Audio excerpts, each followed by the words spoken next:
Hey guys, this is Dr. Moore. Do you carry stress in your shoulders? Maybe you got knots in your neck, or you just say that you got some tight traps. I've heard trap trigger points called a lot of different things and blamed on a lot of different things. Maybe it's just stress at work, maybe you slept funny, what have you. People typically go in for a massage, or they just try and stretch it out themselves. Maybe they'll get relief for an hour, maybe a day, but it always seems to come back. So today we are diving into some of the facts that might cause that seemingly simple but surprisingly stubborn issue of trap trigger points. Stick around.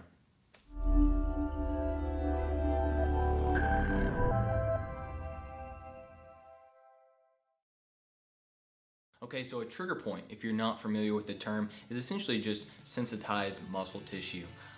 It can be really painful at the spot where you feel it. You might feel a nodule. It might be painful there, or it might even send pain up your neck, into your head, or down into your back. But before we talk about why you might form a trigger point in your trap, let's talk a little bit more about what the trap or the trapezius muscle actually is.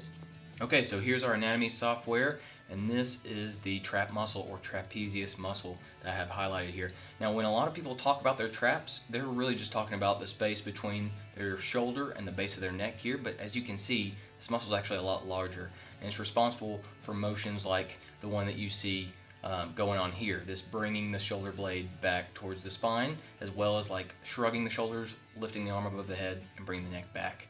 And you can imagine that the motions that would stretch this muscle right through here would be rolling the shoulders forward or flexing the neck forward. Those are going to be what puts the most stretch on this tissue right through here.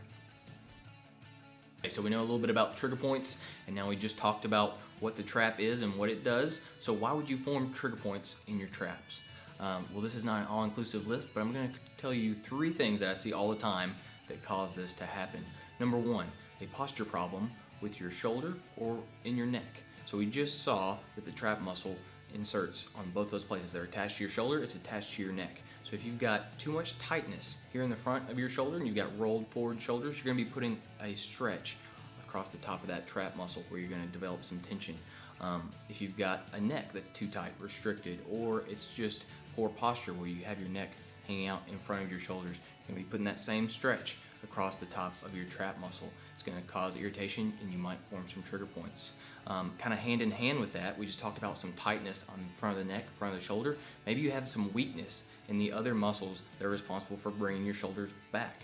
If you don't have those properly developed scapular retractor muscles, other than the trap, then you're going to be overusing your trap to bring your shoulders back and to keep your shoulders where they need to be. And that's going to cause tightness and trigger points. And then number 3, I see a lot of nerve irritation problems or nerve entrapments. We've got a couple of really important nerves that run to the trap muscle, the spinal accessory nerve, the dorsal scapular nerve. You don't have to know about these, but just know that if you have nerve irritation or even an entrapment, you're going to have tight muscles and it might form some trigger points and cause you a lot of pain, burning, tingling there.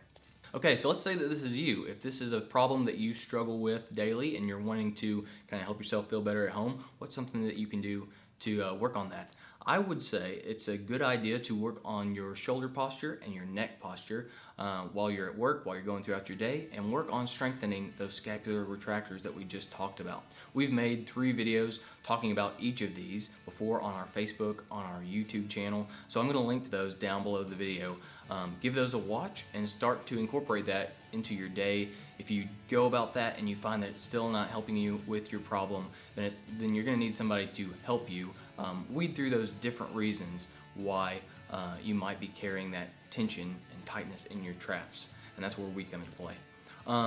Last thing I want to talk about is I want to give you a little bit of urgency. I know that tightness in your traps, trigger points, they can just seem like a minor inconvenience. It's just muscle pain, but you need to think of it more like a check engine light. We just talked all about how the trap is very intimately related with shoulder posture and with neck posture. So this might be your body's kind of first way of telling you, hey, you're developing a shoulder posture problem, or you're developing a poor neck posture.